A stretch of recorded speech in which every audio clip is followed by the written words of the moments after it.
We'll make a start on the last session of the day.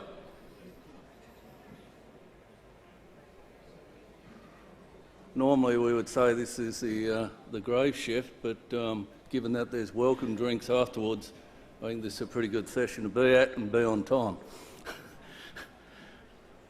Okay. I'd firstly like to just thank again the TT Club for the afternoon tea sponsorship. So thank you very much to them. And I am Kevin Morford, representing Pioneer Seeds. We have been a proud sponsor of AGIC over a number of years now. I think it's 3 years in total. And we've deliberately focused on choosing this session around technology to facilitate. So we recognise the importance of innovation through technology and industry partnerships in building the competitiveness of our grower customers, as well as protecting and building our brand. In the past, when we have facilitated this session, we've had a lot of focus on pre-farm gate technologies, particularly around genetic crop traits and breeding.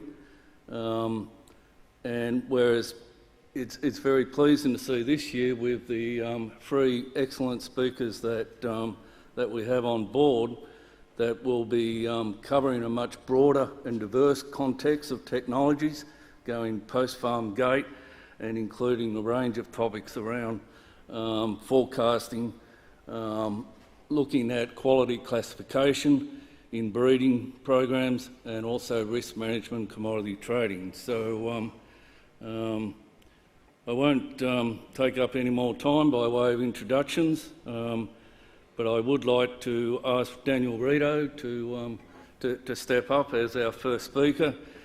Daniel is the Head of Agricultural Research for Thomas Reuters, and talking to Dan prior to the start, although they use a range of technological tools as he'll go through, including satellite imagery, it's really good to see that we still have and recognise the importance of validating technological measurements through the basic direct contact with a field or with a customer. So he'll cover that. I also noticed in the profile that one of the things Daniel enjoys outside of work is practicing karate with his daughter. I'm not quite sure whether you're the lead on that, but I won't challenge you, Daniel. So welcome and step up on board. Thanks.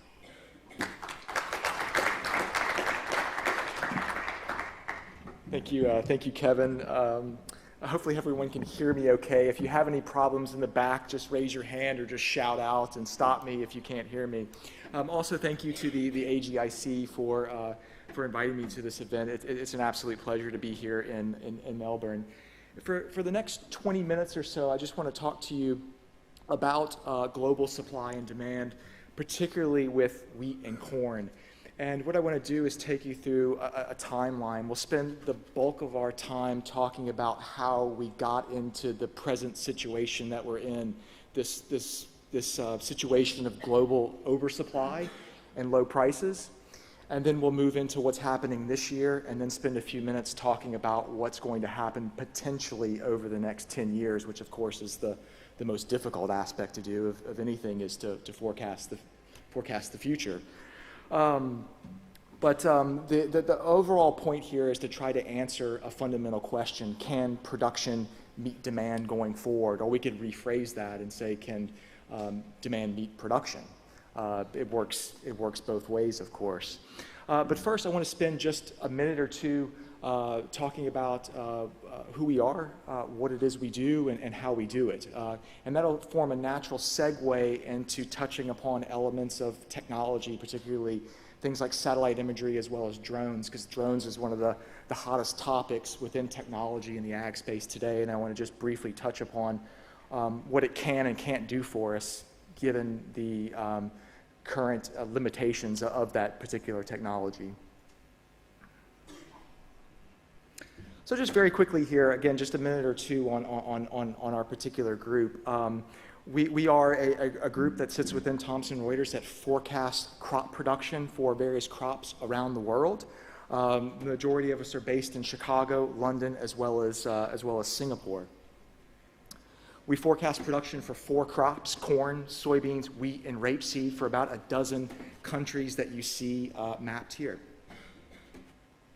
And to do that, we call upon a range of advanced as well as brutally simple fundamental techniques.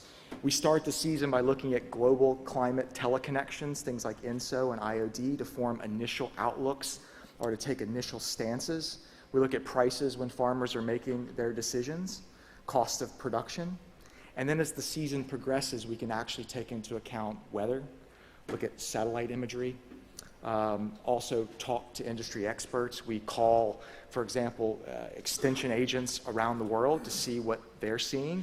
And then there's also no substitute for boots on the ground field work. We send analyst teams all over the world. Right now we have teams that are cutting across Illinois, Iowa, and Minnesota. I just got back from France and Germany a few weeks ago. We do it all over the world. And then as harvest comes in, we also survey grain elevators. And it's about taking all of these independent, objective lines of information to triangulate into a single estimate. But there's no one silver bullet. It's calling upon many, many lines of evidence. And those crop production estimates get published to our flagship product, ICON, which also includes news, weather, pricing, and other fundamental data. So with that, we'll spend just a minute talking about satellite imagery as well as drones. This is a technology session, and that's one of the things that we're known for. For those of you who have been around a while, you might still know us as Landworth, and most people associate Landworth with being the satellite image company. We are still that, but in addition to that, I've just shown you that we do a lot of other things. It's not just one thing that we rely on. It's multiple things. But I mean, one of the hottest things in the ag space today is drones, and there's a lot of myths about what they are potentially capable of in the future, and that's just what I want to briefly talk about now.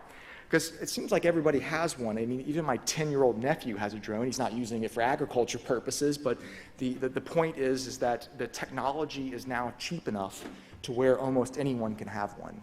And you can attach a sensor, or what most people do is attach a camera to one. But because of the cost limitations, as well as the current battery life of most of these drones, they're only applicable over a small area, usually a field or several fields. And they're fantastic for monitoring the health of that individual field or series of fields and applying a precise amount of insecticide or a precise amount of herbicide, or seeing where those problem areas lie. And I get asked the question all the time, are you using them to forecast yields? No, we're not, because we're not interested in a single field. We're interested in all fields. And drones, at the given current technology, they don't have the battery life to cover an entire state. Imagine how many drones we would need just to cover one state here in Australia. It's mind-blowing. Luckily, we already have the technology to do that. It's called satellites. It's amazing how we've become so fixated on drones that we forget about satellites that are constantly orbiting the Earth on a consistent basis, and they've been doing that for now over 60 years. That's the technology we use to build a global supply and demand balance sheet to monitor global crop production on a consistent, comprehensive scale. The technology may get there one day with drones, but right now it's giving us too much precise information for a single field. So it's not the right tool for, at least for our job, but it is for precision agriculture. So with that, let's get at the questions that I posed at the very beginning. Can production meet demand, or can demand meet production? Throughout this presentation, I use green to delineate corn and orange to delineate wheat. And what we're looking at here is production and ending stocks. And it's just showing you what you already know, is that for the last 10 years, essentially farmers have been overproducing these crops at a global level. We've added 100 million tons of wheat to the global balance sheet, 200 million tons of corn to the global balance sheet. Ending stocks have doubled, and of course, demand has had trouble keeping apace. I mean, think about it, 100 million tons of wheat, that's what Ukraine and Russia are producing today combined, and that's what we've added to the global balance sheet in just over a decade. And it's double that for corn. How did we get here? Asking that question, we could probably sit here all day and discuss the reasons. And so what I've done is simplify that, or at least hopefully simplify that into a few categories. One of the biggest being advances in technology, right? And that's why we're in this particular session, is to talk about technology, and I think that's one of the biggest reasons. And so I'll take you through a couple of examples, just using Black Sea as well as the United States. But there's also other reasons. Government policy, we'll look at in South America. And then other things we can't think about or forget about is land and climate. And to do that, we'll talk about Brazil.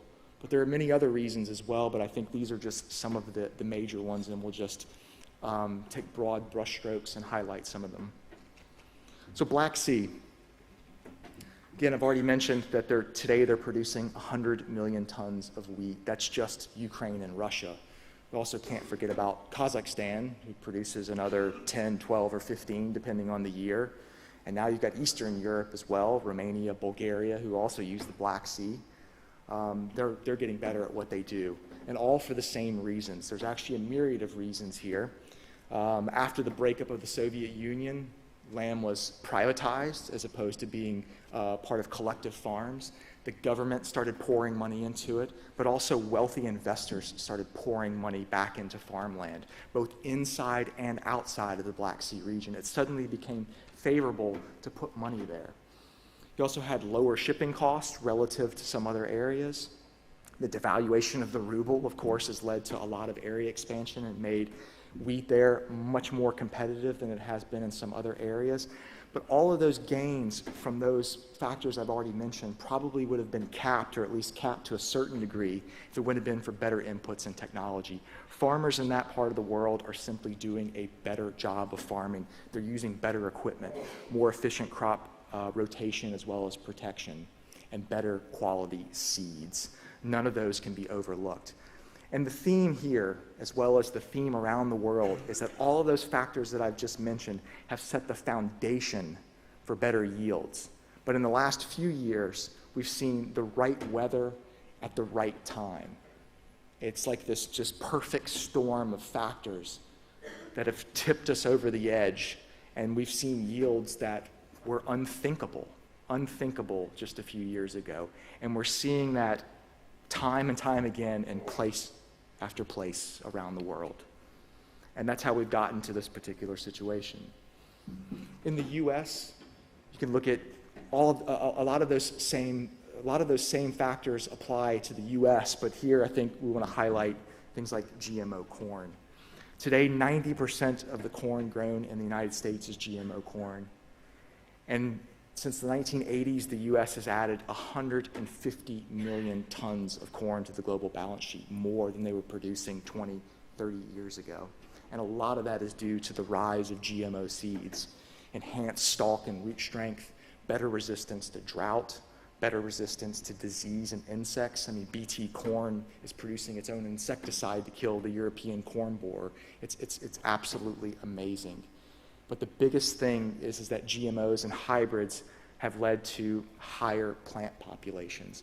And the graph here pretty effectively proves that. Since the 80s, plants per acre have risen from just over 20,000 to now well over 30,000.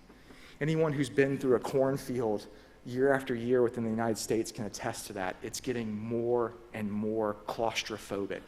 You're having a hard time simply parting the rows in order to walk through them because there are so many plants per acre now.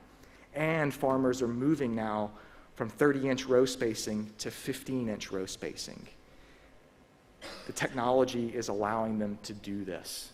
But yet ear size has been increasing as well.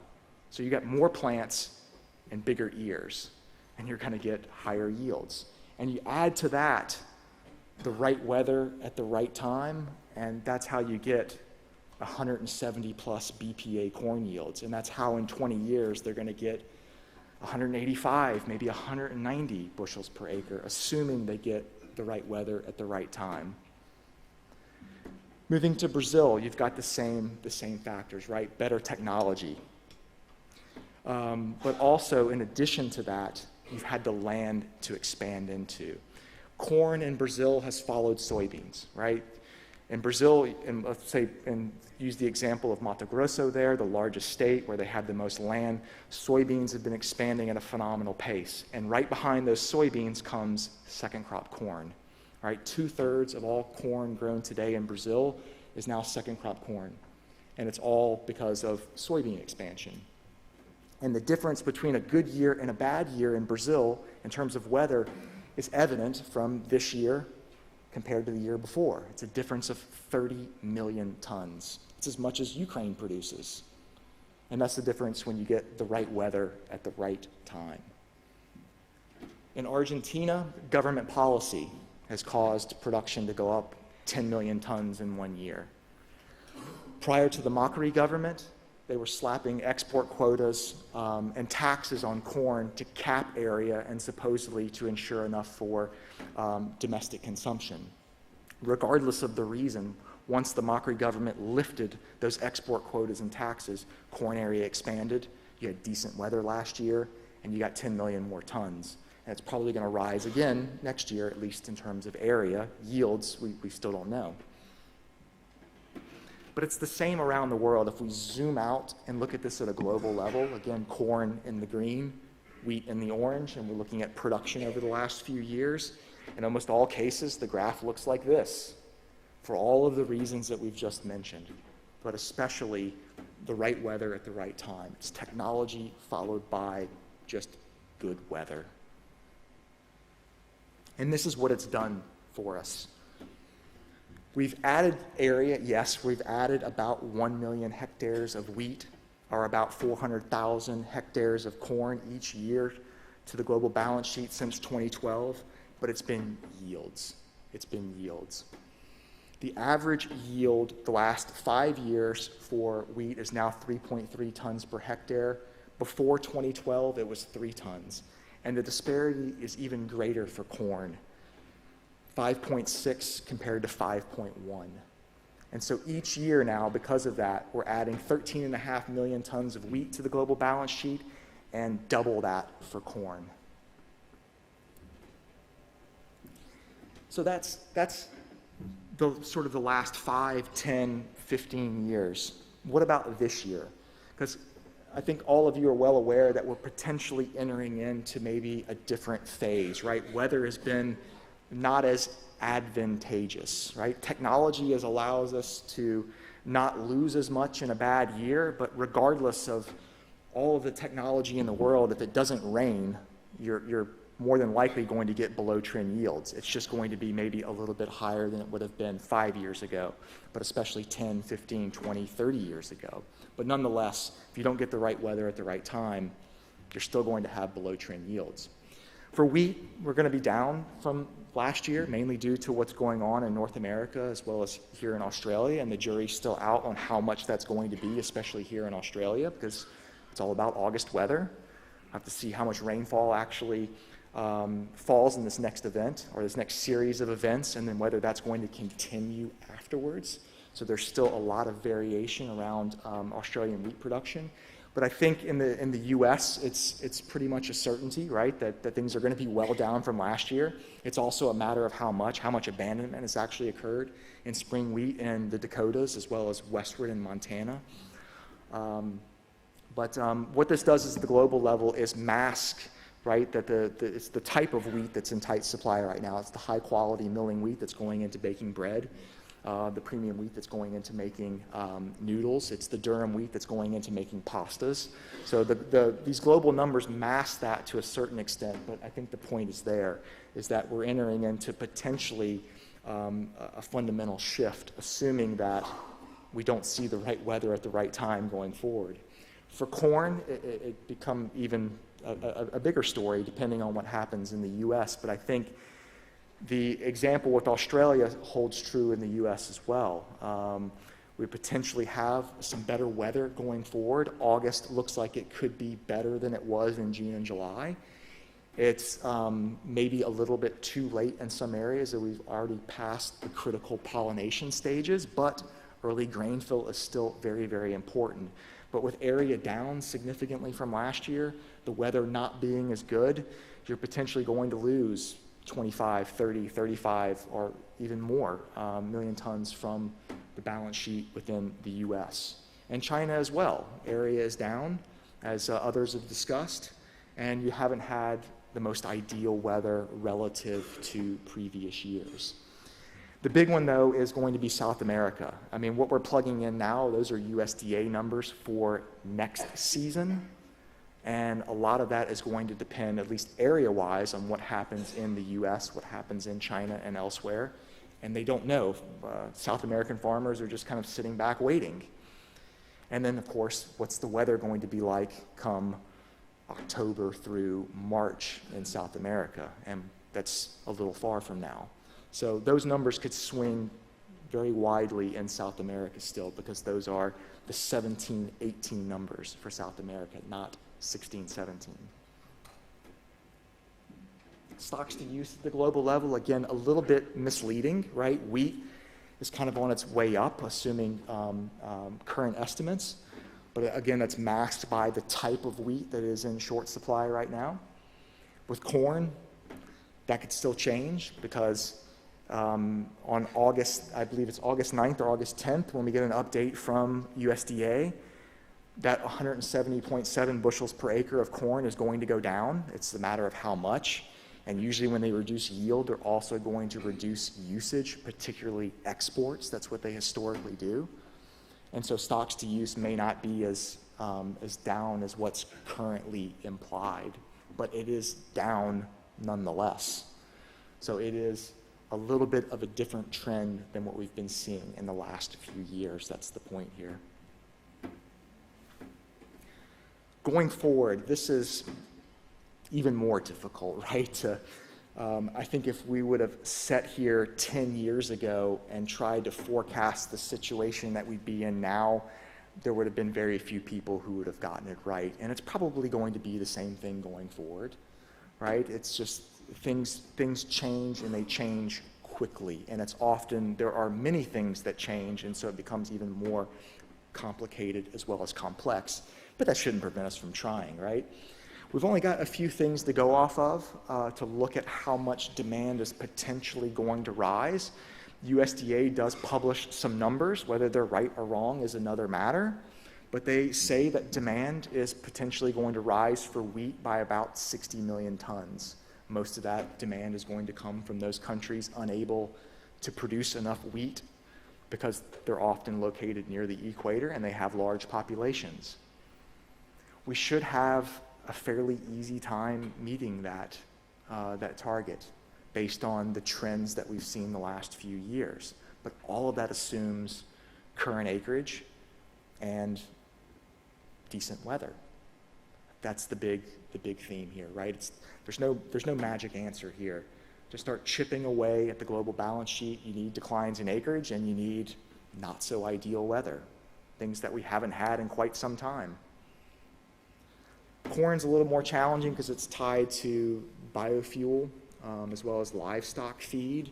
But I think you could put the numbers wherever you want to. When you're adding 26.5 million tons per year to the global balance sheet, there's no way that you're going to have that much more consumption going forward. Something has to give. And that's what we've been seeing for both wheat and corn in a lot of the higher cost of production countries, particularly in the US. Acreage is on the decline, right? The US had its lowest wheat acreage in like 100 years. Corn has been on the decline and is expected to continue, maybe, depending on what happens this year. But either way, demand is probably not going to exceed what we've been able to produce in the last few years because of better technology, because of government support, and being tipped over the edge by the right weather at the right time. I want to finish up with just talking about China for just a second. And I know this has been an extremely hot topic, so I kind of thought I'd throw my hat into the ring here and discuss this, because this is also going to affect, it currently affects the balance sheet, and it's going to affect it going forward. I think we all know the story here. USDA puts ending stocks right now at just over 80 million tons. But if we lined up a lot of independent analysts, they would say that it's potentially even somewhere between 100 and 250 million tons. Of course, no one really knows. You can say that you know, but you really don't, because there's no official government statistics coming out of China, and supposedly to ensure domestic food security. No one really knows, because no one's out there surveying the bins, or at least maybe not comprehensively, and if they are, they're not releasing that information. So why is USDA so low? Some say it's because they're accounting for what never will be sold. There's theories out there that a great deal of corn is just sitting there and rotting in bins. It's never going to be used. Maybe not. We really, really don't know. But if you start to remove China from the global balance sheet, because they are a non-participant, at least in the global corn market at this point, we may not have as much corn as we think. And then more importantly, what happens when they eventually do eat through all of that corn, or they and animals eat through all of that corn? Do they become a net importer of corn again? Or do they reenact policies to support more corn production? Because always in the back of the mind, right, is the great famines of people going hungry. And the surest way to topple any government is for the people to go hungry. And so I think that's always in the back of minds of these governments. And so they could, over the years, reenact that policy. We'll have to wait and see. I don't have the answers here, just like I don't think really anyone else does at this point. So overall, what we've seen here is not groundbreaking things here. It's really just coming down to the fundamentals. Technology, government policy, land, climate have set the foundations for phenomenal yields, but it's been near perfect weather around the world over the last few years, with a few exceptions, of course, but for the most part, near perfect weather that has tipped the balance sheets over the edge. And we haven't been able to keep up in terms of demand, and so we're now having to literally eat our way through these massive ending stocks. That may be changing going forward. It may be changing, right? We may already be seeing a fundamental change. Is it enough? Maybe not. But it only takes a few years of bad weather, or maybe 1 year of really bad weather, to hit multiple places, right? The same weather phenomenons that got us into the situation in the first place can also turn it around quite quickly as well. So, production can meet demand. It can also not, right? It's going to depend on acreage, and it's also going to depend on weather, as it always does. So with that, I just want to thank you all. I'll leave you with a picture of people doing not what looks like a very fun job of cutting flowers in Holland on their faces. You could thank Reuters journalists for these. They take some phenomenal pictures around the world. We've got a booth outside if you want to come out and talk to me later on, talk to some of my colleagues. But with that, I want to thank you all, and thank you to the AGIC for having me. Thank you.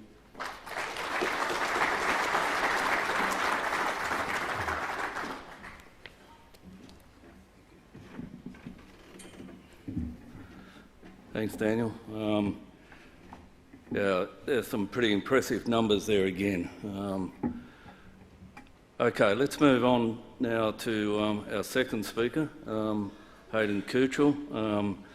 So Hayden's had a number of roles within his organisation, Australian Grain Technologies.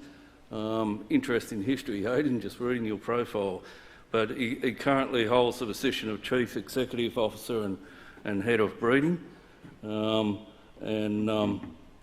leave the rest to Hayden to come up and present. So thanks very much, Hayden.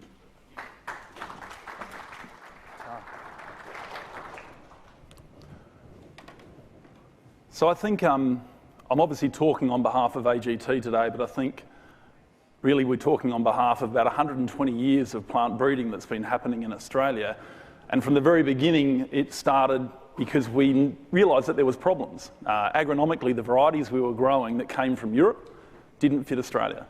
And so it started out as this desire to serve the Australian grains industry in its infancy to ensure that we had consistent supply for our own demand and ultimately then export.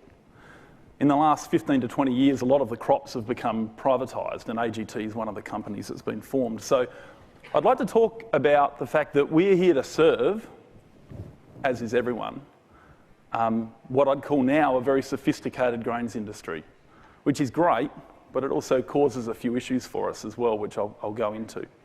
I think the theme over the couple of days is about is quality our trump card, and also what's the impact of technology. And I'd like to touch on both of those as I go through this presentation, hopefully. So I guess just to highlight again that we're just one of many pieces in this bigger jigsaw that's here to serve the world, right? And I imagine that all of us, because we're involved in agriculture, have this passion to be able to see that people are well fed, that they're nourished. From us to the growers to the traders, making sure that the people who need the food get the food that they need. Although I was thinking about barley and the fact that it's also a social lubricant, so it's not all about nourishment, but it is about happy families, right? So with sophistication, though, comes some level of complexity. It's not just as simple as making sure that the wheat doesn't shatter anymore or that the barley doesn't lodge. There's a lot more that we're having to deal with. And how do we go about doing that? So for AGT, that means that we've got 4 breeding centres scattered around the country, focusing on bread wheat, durum wheat, barley, lupins, canola, focusing on the crops that are important to Australia to be able to make sure that we can continue to deliver the genetic improvement that's needed to keep Australia at the forefront and keep us competitive on the world stage. But the thing that drives us, the reason that we do what we do, is about making sure that rural families are stronger than what they were previously. And we're not just out here to make money. And in fact, AGT is made up of a number of scientists who have come up largely from farms and are passionate about making sure that farming communities are strong. And one of the ways we think we can do that is by giving farming communities better varieties that mean that they have more money in their back pocket that go into the local communities. And I think we all play a part in that. So when we're talking about optimising supply and demand issues, for example, ultimately we're talking about better returns for growers into our regional areas of Australia and then ultimately the whole country. So I thought not everyone, I presume, is a plant breeder in the room. I'm feeling a little outnumbered, actually. So maybe we'll go through a plant breeding example or a breeding example. This hasn't gone through our board yet, so maybe you could let me know if you think it might fly. So I don't know if you've heard, but there's a serious problem in circuses at the moment. They don't have enough funny clowns. Who's laughed at a clown lately? See, that's the problem. So we need to breed funnier clowns. So if we take this as our example of a plant breeding program, and we can apply this to wheat, and it's a fairly natural relationship, as you can imagine. We have clowns that have different coloured hair, different coloured noses, and different coloured mouths. And the first thing we did was set up our breeding objectives, and we determined that the funniest clown was one that had blue hair, a red nose, and pink lips. So what's the first thing you do in a breeding program, people? Anyone got an idea? We cross. Or in this example, we'd call it mating. Clown sex. It's a gaggle of clowns. Could be called an orgy of clowns in this particular example. There's a couple of people who are actually imagining the clown sex right now, and that's really wrong, okay? You should stop. Don't think about it. It's just an example. So the first thing we do is work out who the lucky orgy participants are, okay? And it's these 3, because one of them has blue hair, one has a red nose, and the other one has pink lips. They're the ones that we're going to, well, put in a bag and let them get jiggy with it, I guess. So if they're successful, and we presume that they are, we then get a heap of different clowns. But most of them aren't at all funny, are they? I mean, look at that guy right over here on the right. He can't even get his mouth straight. He's not funny at all. So we need a funny clown. So the first thing we have to do is go through all the progeny, identify the one that has all the characteristics we want. There's only one of them. Okay, there's only one out of many clowns that have everything we want. There was only 3 things we're interested in. Now, if we also wanted like a little flower that squirts water out, you know those things, then we have to double the population size here, or we're not going to find it. Now, if we want one that continues to squirt water out like a long way even when they get old, because some of them, they start to slow down a little bit as they get older. Why are some of the older guys laughing? I'm not familiar. Anyway, so the point being that you have to find the funny ones. So we have to find the funny ones.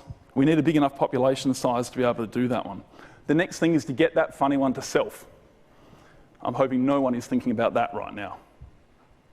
Ultimately, once they self, they mate with oneself, we can end up with these clowns that we can ultimately go and sell. Now, this is what happens in a wheat breeding or a barley or a canola breeding program. Now, in the case of the clowns, one of them's male, one of them female. In the case of our crops, they're both.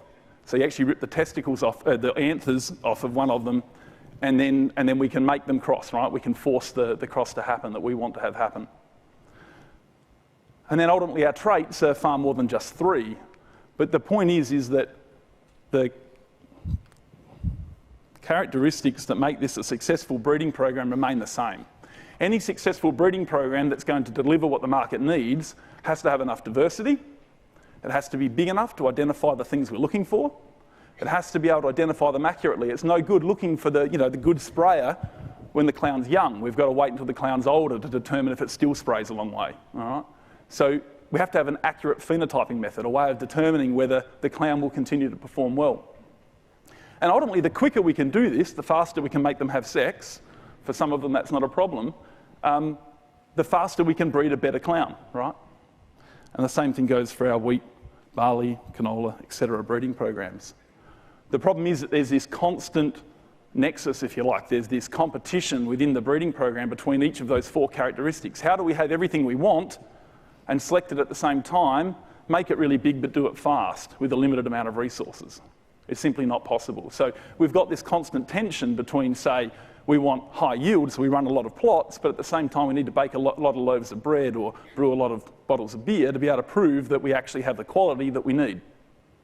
Okay, so there's this tension in place for us to be able to deliver what we need to deliver.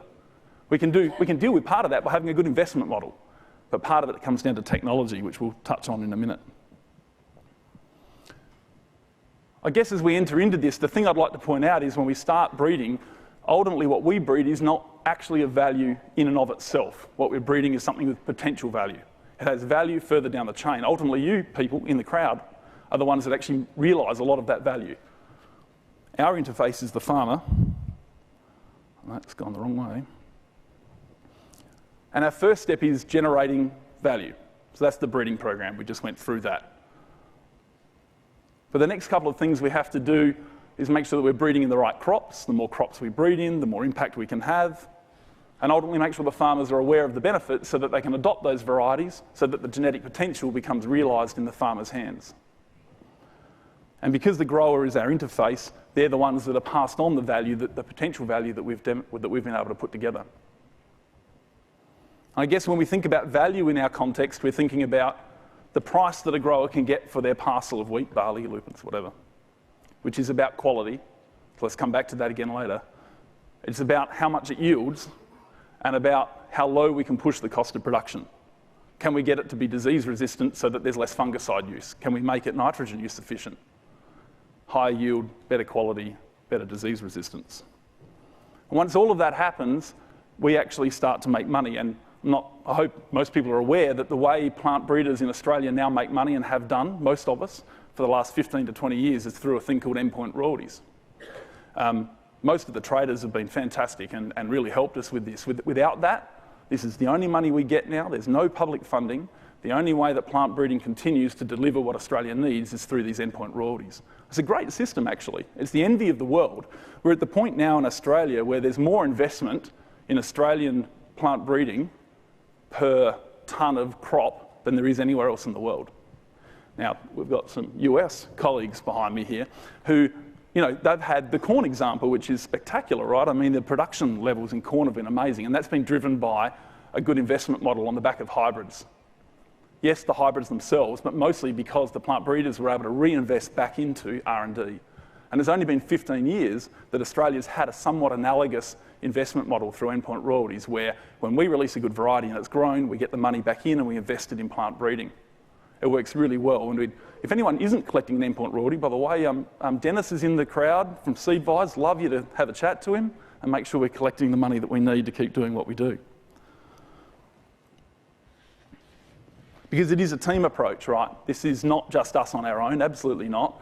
We only produce potential value that we're all part of, actually realising. And it's actually enhanced at each step. The value we produce isn't then isolated from every other value. And I'd maybe like to pose the concept of the fact that we are all both contributors and custodians of value that we all then realise for the benefit of the Australian grains industry. So if we take wheat as an example, and this is a really unique system that I think everyone should be really proud of in Australia, that post-deregulation, there was a real risk that the quality of Australian wheat would decline because we had AWB largely responsible for that and doing a good job. But with the shift, the concern was, well, what might happen? And so I think we should be really proud of where this has actually got to now, where we have a system that recognises that in plant breeding, we can't do everything. We like to think so, but we can't. So the things we can do, which are altering the underlying value, underlying genetic potential of the wheat for things like low volume, noodle quality, flour yield and the like, we can manipulate these things and then a variety can be classified on that basis. So we are custodians of genetic potential that we get from research. We convert that into some sort of genetic value which sits inside every wheat variety, barley variety, etc. In this case wheat, sits there and says, yes, I could make a very good loaf of bread. I have that potential. This variety has that potential. But it's not realised yet. It's classified by Wheat Quality Australia. A stamp of approval was put on it and said, yes, this has the potential to be prime hard wheat. Really good system. But it's not prime hard yet. It's potentially prime hard. The farmer then grows it. With their skill, with their environment, with their soil, they then achieve some level of quality. Now, the variety that's been given a classification of prime hard could be potentially grown and graded into prime hard, right? So if the grower, who is the custodian of the variety and the genetic potential therein, if they then are able to achieve the protein content and purity, slow screenings that is required to be graded into prime hard, then that variety ultimately is called prime hard at point of delivery. Goes into the bulk handling system. Now, I'm not going to talk much about this because, to be honest, I've got no idea. Okay, that's where you guys come in. But the point is, you're adding additional value where you're taking this thing which is now prime hard, which a lot of the world knows what that means, and you're saying, this is what we have, this is what you want, I'm going to make sure it gets from here to here in an efficient way and that everyone's needs are met. And we optimise returns back down the pathway, right? It's a neat system, and there aren't many places around the world that do it as well as what we do. Australia produces a high-quality product, and I think we have a really nifty system to actually make it happen. But I'm going to come back to this because I think there's improvements that we can make.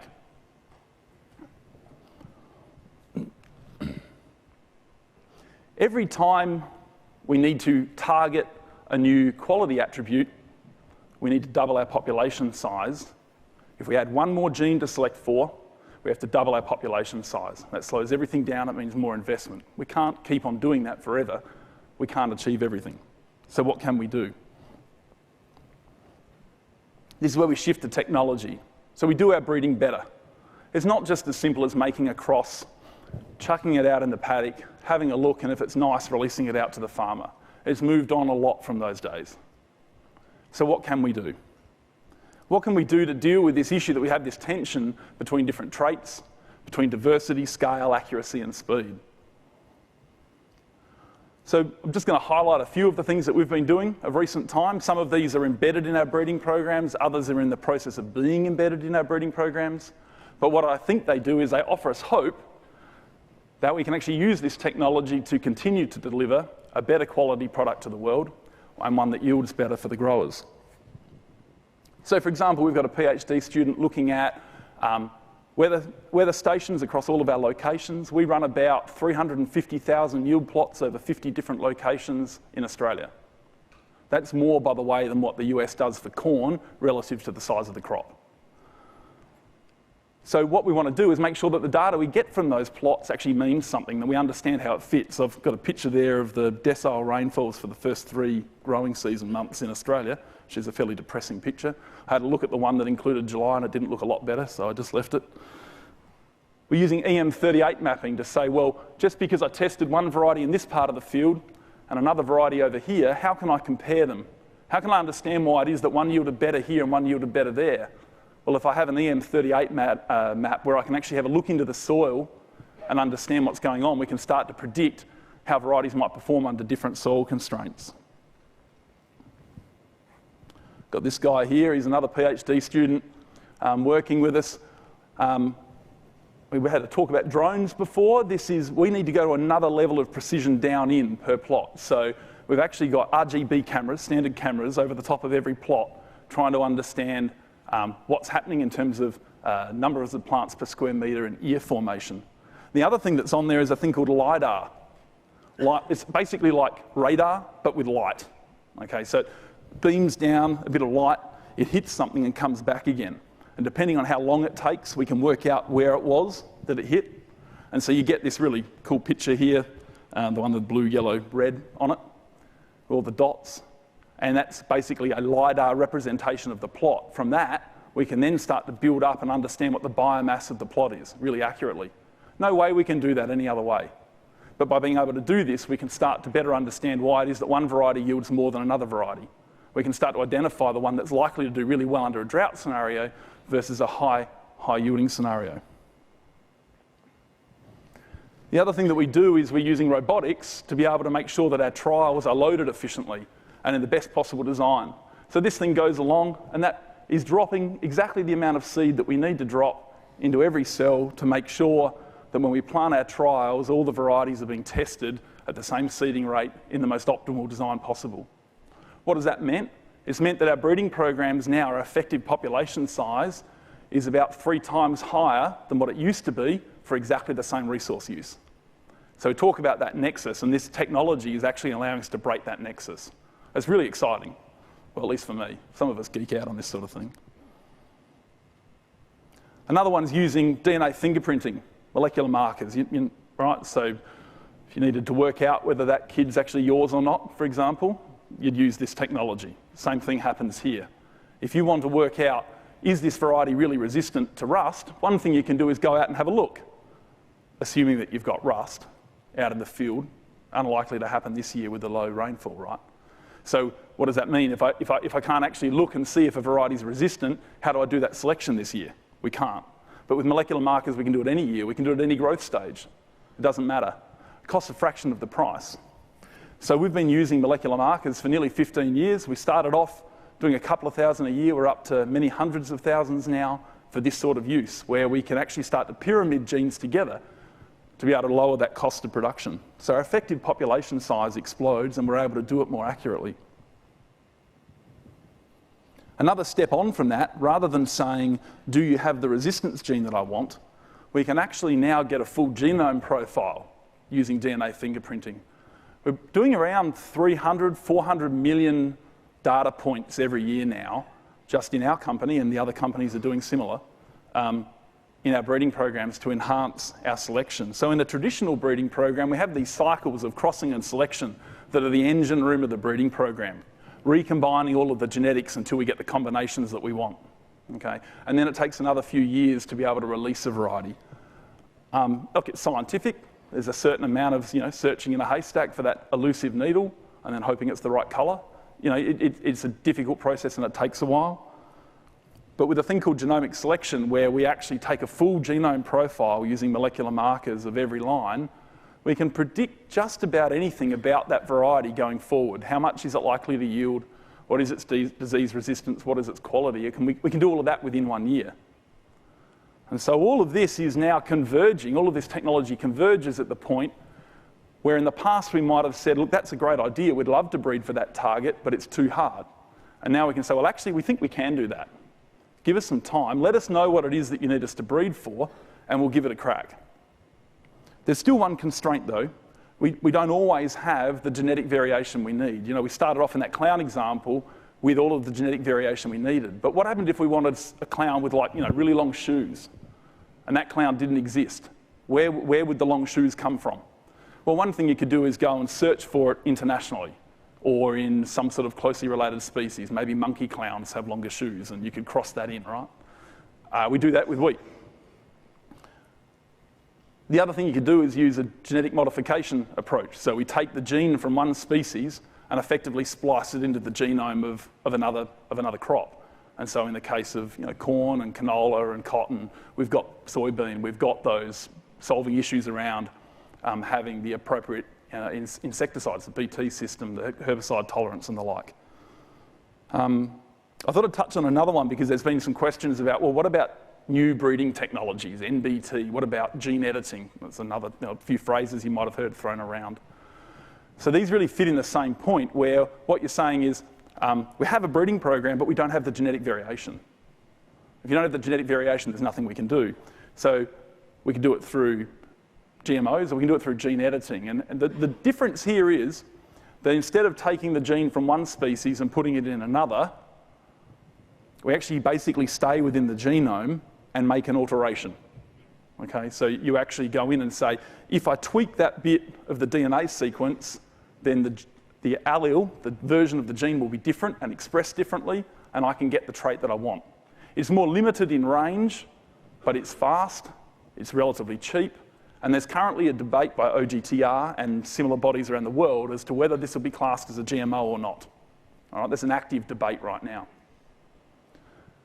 One of the questions that comes up when you start looking at all of this is not just around can we use the technology, but are we allowed to use the technology? And might just flag, I think this is far wider than just plant breeding. There's issues around who owns data, right? What can you patent and what can't you patent? And are patents still serving us well? Are they the vehicle that we really need going forward to be able to drive innovation? Because in this space, I think they're a serious problem. People sitting on patents rather than actually investing in innovation. That's just one example, but I think when you look at who owns data and who is applying data, we can have some similar issues.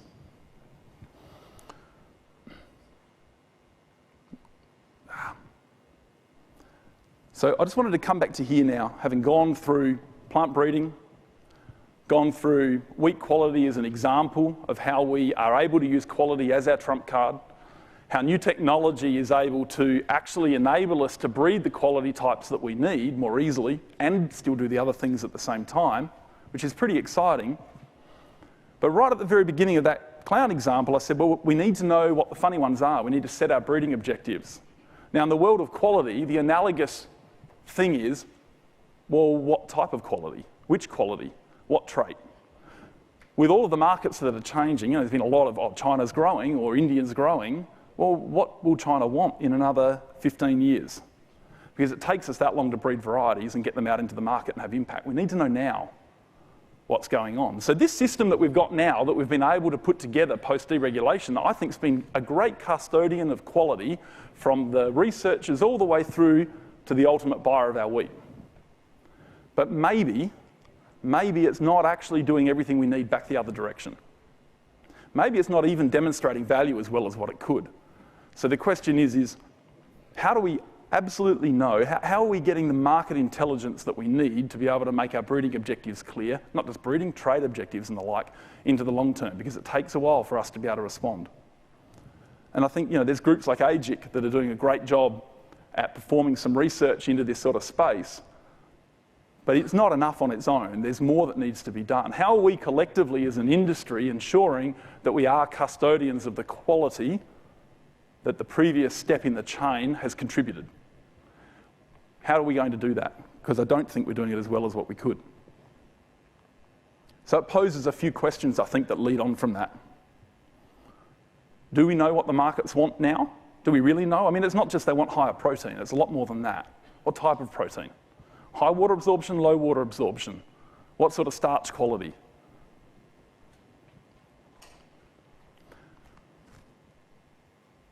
Now, the quality that we do generate that does have value, are we demonstrating it well enough?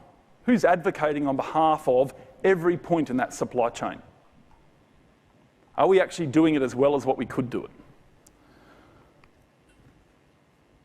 How do we identify when some markets need something different, but no single point in the value chain is able to invest in a way to be able to derive a benefit on their own to be actually able to deliver that. So there's potential money sitting here, a little pot of money, but we can't access it because at any particular point it's market failure, but collectively, I'm not talking collectively in a public government sense, I mean collectively as an industry, we could try and grab hold of that by attacking these issues together.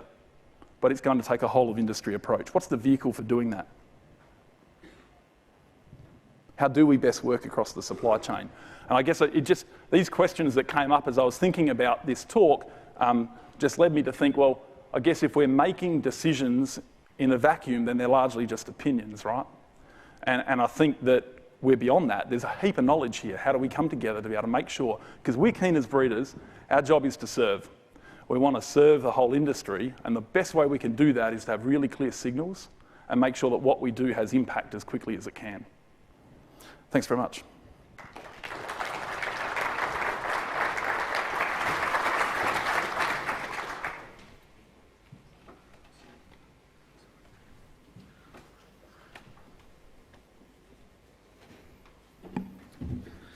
Okay, thanks, Aidan. It's great again. I've enjoyed chairing this session over a number of years because of the passion shown by the presenters that come to this session. So thanks very much, Daniel and Hayden, and I'm sure Tim will continue this tradition going forward. So I'd like to introduce Tim Andresen, who is the Managing Director of Agriculture Commodities in the CME Group. So I think, Tim, you're like Daniel, this is your first time to AGIC, is that right? No, you've been here before? Okay. I do know that Tim hails from the Windy City, Chicago. I'm not sure that the weather's probably much better here, but welcome down under. And I look forward to Tim giving a different perspective around the use of technology in commodity trading and risk management business. So thank you, Tim. Welcome.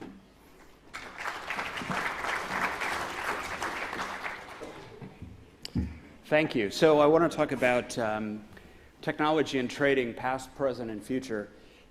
140 years ago, really amazing technology developed. So keep in mind, 140 years ago, when you were a marketer, when you were a producer, you produced and you sold it at harvest, and you didn't know what price you were going to get, and you had no way to lock a price in going forward.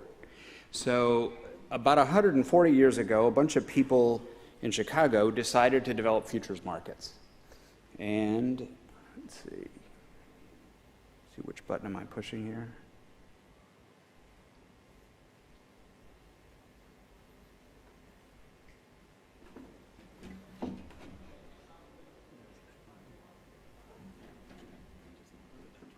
Oh, you got to point it. This would be a technology issue.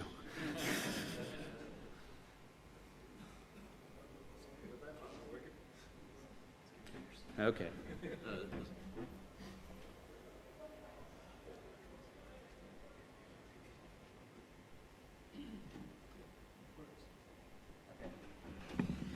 So what happened was they developed the futures markets. And those futures markets took place in pits with a bunch of people standing around called locals. You would pick up the phone when phones developed, and you would send an order into the pit, and in that pit they would discover price, and you could offset your risk. And for 130 years, that's the way the markets developed. The interesting thing, though, is not where they came from, but where they are today and where they're going in the future. Today, those markets are very different. Those markets have been impacted by technology, and a lot of that technology has to do with the electronification of those markets. So as we think about ourselves today, what do we do? I remember I used to go into a bookstore and buy books. Now I do it online. As a matter of fact, the bookstore where I do it online is where I buy almost everything that I buy today. The whole concept of electronification pervades our society and how we do business. It certainly has dominated and changed the way that the futures markets work. Today, 99.7% of the business in the futures markets are being done electronically. Today, we only have pits for options. And, it's not just in the futures market. If you look across all asset classes, what you've seen is this shift. So all of the financial markets, whether they're grains, whether they're equities, whether they're FX, are evolving and are being driven by the technology. Now, is that a good thing or a bad thing? Well, I'd argue that it's a good thing because it does it opens a lot of doors. So, for example, when we had the pit, I remember talking to a broker one day, and he was saying, a lot of people lament the fact that you don't have pits. And he says, Tim, do you remember when before the market would open, you would put an order in? And then we'd have a limit day, and after the market closed, you might find out if you got filled or not. Well, I can just imagine what it would be like to be here, where you're not even there during the day, or if you're there, it's in the middle of the night, and your ability to do the same thing is even more impeded. Today, you put an order in, and you know immediately whether you got filled or not, and you have a plethora of information about how that order got filled. It also means that there's a much wider distribution of who is participating. So one of the questions is, back in the day, there were these guys in the pit, and these guys would stand there and they would take on risk. Who is that today? Well, that population has changed, and it's changed in a way that we look at, and one of the key things we focus on is that ecosystem of who is participating in the marketplace. We have a wide range of people, from locals still, although those locals are typically behind a screen making markets. We have people who are long-term investors investing through index funds or through hedge funds. We have a wide range of people. And their ability to trade is become much different as well. Back in 1984, we introduced options. And so when you wanted to get a quote on an option, you sent a runner into a pit. He would say, I need a quote on the $3 call or something like that, and you would get the quote on the $3 call. At the time, though, there was 5 strike prices, the at the money and 2 above and 2 below. Right now, if you were to look at options, for example, on corn, if you were looking at options on December corn, there's not only standard options, there's weekly options, there's serial options. There's short-dated new crop options with multiple expiries, and there's commodity spread options between commodities and calendar options. So the number of options has expanded exponentially, meaning that as a marketer or somebody who's trying to manage risk, you have more and more options, if you will, than ever before to tailor to the type of risk that you have. There's a lot of this development going on, but the real question is what's happening in the future? Where are we going? And I wanted to spend a little bit of time, suggesting and talking about that and where things may start to develop. There's a lot of areas that I think are very powerful in terms of what's happening. And I think that, down the road, our kids are going to look back at what we're doing and what we have today, and very much the way that we talk about, back when, there were people standing in the pits. They're going to look at what's going on in the market today. So what does the future look like? Well, one of the amazing things that we see is a tremendous investment in agriculture and a tremendous investment from venture capital looking into technology in agriculture. If you look at the numbers from 2010 when you had $400 million, in 2015 we went to $4.6 billion. Agriculture has been a very big magnet for venture capital. Why? Because, as Daniel pointed out, we need to feed the world. People are looking for solutions. How do we provide and how do we produce more? But it's not just that. It's how do we sell food through e-commerce? How do we manage farms more effectively? There's a tremendous amount of money going into agronomics. And some of the technology is amazing in terms of development and things like that. Supply chain technology. How do we move things from point A to point B? How do we trace things? Consumers today want traceability. They want to know where their food came from. They don't just want to know, hey, it's good beef from this country or that country. they want to know what farm it came from, and they want to know exactly how that animal was treated. And that will increasingly become, a key part of what's going forward.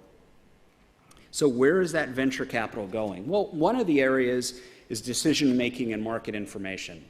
And, we were talking about drones a little bit earlier, and talking about satellites. So there's a tremendous amount of money going into, first of all, imagery. I met with a company called Planet 2 weeks ago. They now have 40 satellites up. Next year, they're going to have 148. Okay? Except satellites are no longer things the size of a small trailer. They're now something that can sit on this table. And they're putting them up multiples. Their goal is to put a band of satellites around the world, equidistant apart. And I said, well, what is your objective here? And they said, and this was amazing to me, they said, we want to be able to look at every spot on the Earth once every 24 hours. Every spot on the Earth once every 24 hours. Think about that. That is absolutely amazing. And they will be doing that by this time next year. But it's not just looking at those spots. It's what do you do with that information? I mean, we can take pictures, but then, okay, so we have a great picture. We have it in different spectrums of of light. What do we do with it? There's a tremendous amount of people looking at algorithms and technology to interpret that, to understand what that means. What does it mean from there's a lot of people saying, well, I'd really love to know what the size of the crop is, but what other things can it tell me? How can I predict what's going on in a way that's meaningful and useful to help in terms of the food chain? There's a tremendous amount of effort going into making these kind of decisions. So as a decision maker in the future, the amount of information we have is going to do nothing but increase exponentially. The other thing that's happening is how are we thinking about these things? So, one of the big developments that's occurred over the last years in terms of markets and market analytics has been speed. There's been a focus to say we want to be able to look at the market and make decisions faster. Okay? But what we've done in that process, we've been stuck in a lot of ways in the technology that we've had in the past. We can all sit there and do a linear regression and say, well, okay, well, if this condition exists, then this is what the price should do. But we all know that when we do that, we're dependent on the past, right? Any kind of curve fitting we do is totally dependent on the data we had before. But we all know that the world is changing, and the data in the future isn't the same as the data we had before. So what we're seeing now, and one of the areas that's really fascinating, is this concept of deep learning, of using neural networks to not just say what happened in the past, but to start to learn from that process and to become much more adept at understanding how things are developing and where things are going. So, to a big extent, while we're very fast, now we're trying to be smarter. Now we're trying to understand more about the market and more about how the market operates. The other thing that we see that is probably more applicable, perhaps, to many of the people in this room is the whole impact of how does this electronification work into the markets that we're more involved in, the cash markets and post the cash markets. So, one of the things we're seeing more and more of is the same trends that are happening in the futures markets are starting to work their way into the cash markets. It's becoming much more common for a local co-op to put up bids so that a person can actually trade with the local co-op. We're seeing markets develop, electronic markets develop for specialty grains, for organics, and for things like that, that are creating price transparency for commodities that historically haven't had that. It's something that we believe is going to become more and more prevalent as we go on. The other side of that is it's not just price discovery and it's not just trading, it's also post-trade. I got to tell you, you guys are fortunate. You're at ground zero for application of digitization and blockchain to post-trade and activity. I mean, AgriDigital here is, as we look at companies around the world, probably one of the foremost in terms of actually taking digitization technology, which is, great buzz, right, but actually applying it. so that you can use things like smart contracts and you can mitigate risk, you can have traceability using these kind of technologies. So we see all of these things as very much revolutionizing the way we go. You know, at the beginning I talked a little bit about how, hey, listen, you know, back in the day they had futures and it was a new technology and it was a new thing. I really think that, you know, 20 years from now, if you're still, you know, here doing the same thing, you're going to have somebody up here and it's going to go, you know, back in the day when they were talking about digitization and cash markets and satellites, wow, I remember that. Now we're on to this, that, and the other. So from a market standpoint, the one thing I would say, and I would leave you with, is the amount of information that we're going to be getting to make decisions and the technology we have to apply to making those decisions is going to grow exponentially.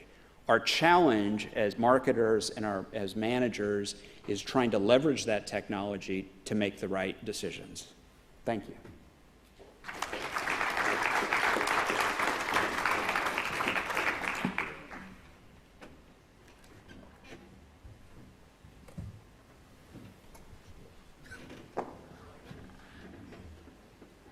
Okay. Just take the opportunity now to open it up to questions and across all speakers. So if you would give your name and organisation when you ask the question and the speaker you're directing it at. Thank you.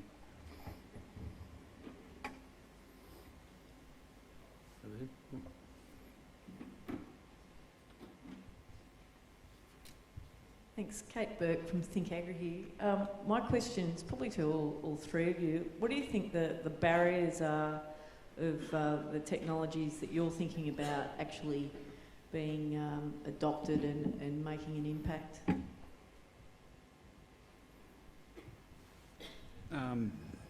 I would say that, you know, there are a lot of people who have to learn, people like me. I still go to my kid and ask him how to use my phone some of the time. How to use the technologies, how to apply the technologies. But I think that they're already making an impact, and I think that, you know, incrementally, you know, every day we're seeing these types of technologies have more impact on the knowledge we have, on the production that we have, the yields and things like that. You know, I think we all have a nostalgia for the way we used to do things, but I think increasingly we're recognizing that there's better ways.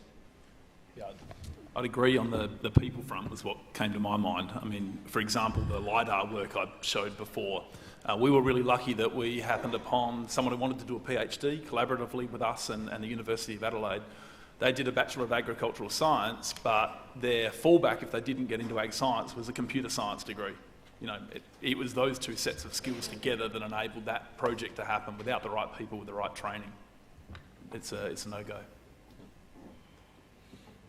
And I'll just finish that up with saying I think sometimes the greatest barrier is us as humans, and potential over-reliance sometimes. You know, we can, the technology that we have at our fingertips to do almost anything is mind-boggling, and it's only going to get better. However, we don't want to take sometimes the human element out of it.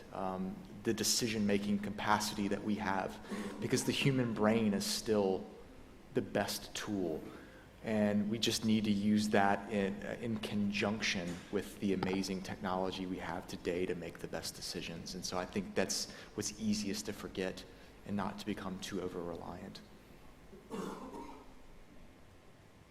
Hayden, Doug Smith, West Australian Grains Group. I've got a couple of questions in relation to endpoint royalties.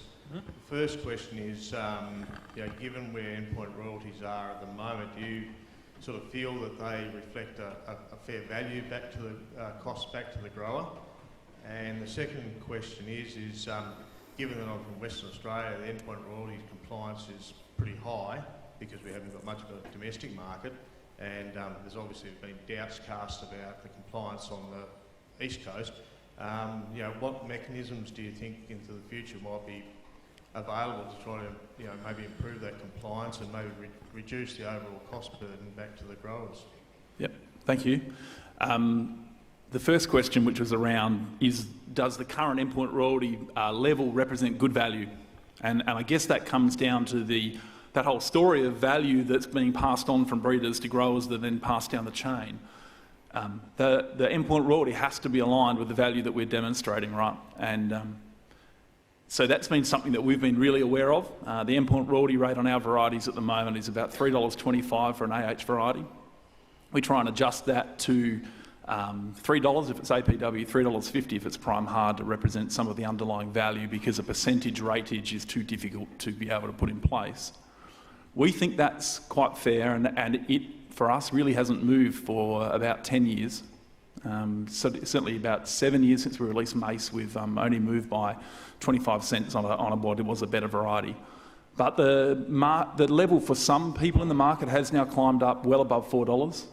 My personal opinion is that that's getting quite high.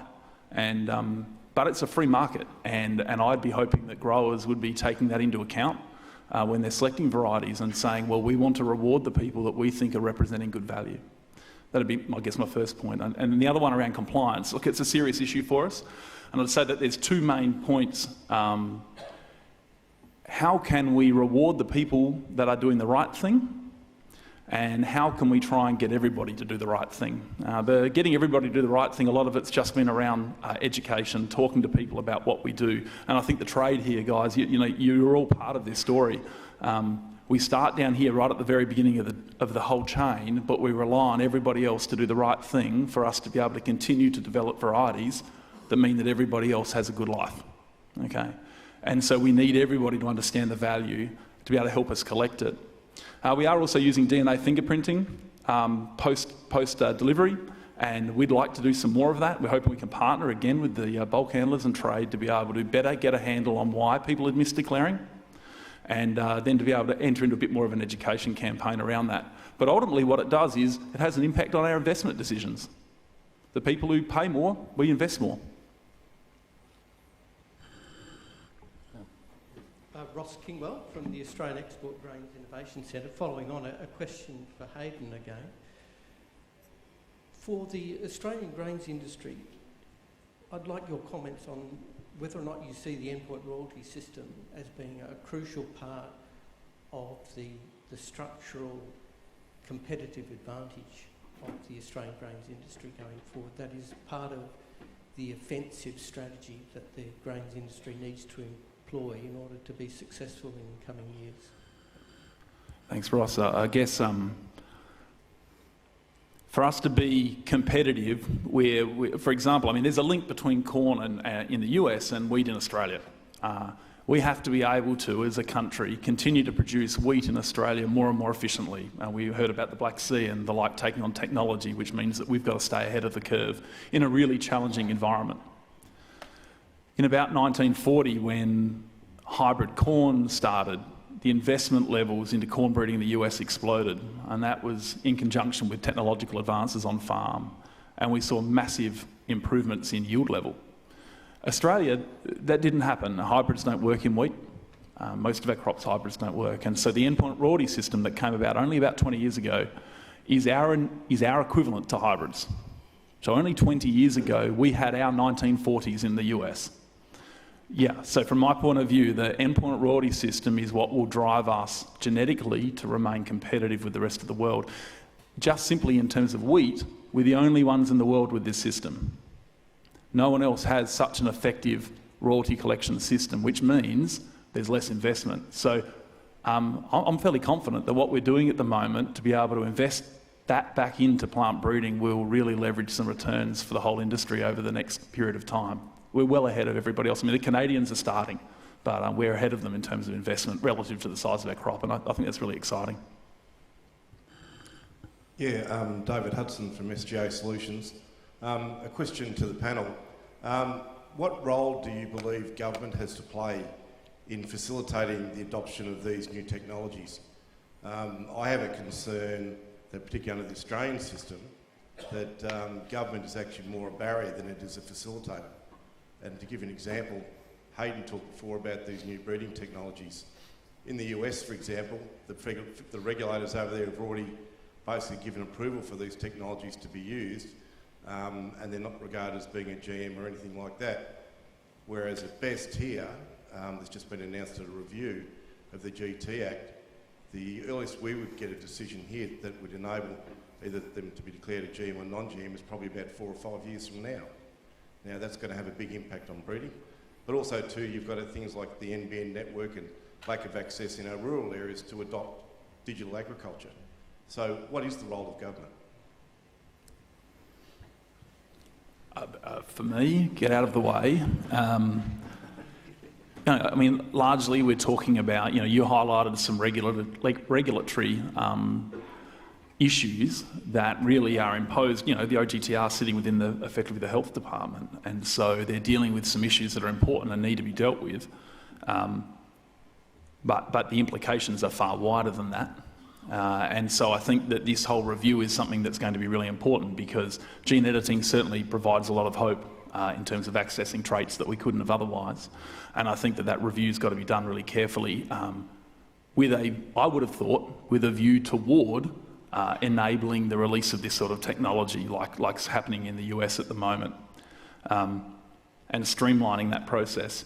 The other point that you just made about the NBN's an interesting one. I was thinking before what might be a bit of an impediment for growers to be adopting a lot of this sort of high-tech data decision-making tools, if you like. And I think one of them is this big debate at the moment around open or closed systems.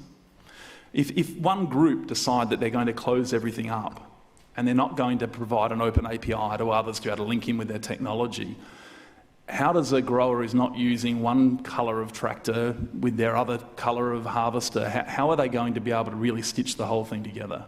We can go wider than that in terms of plant breeding. We've got plant breeders' rights, which works really well for varieties, but we've got a patent system that overlays it for gene editing and GMOs, and it's causing us concerns. And I think this is where government need to make sure that their regulation is as smooth as possible for the whole industry to work together.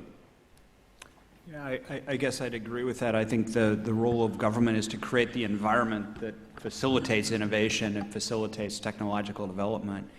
One of the things that government can do that gets in the way is to actually retard that, or to get in, to let political considerations overtake, let's really look at the value of things.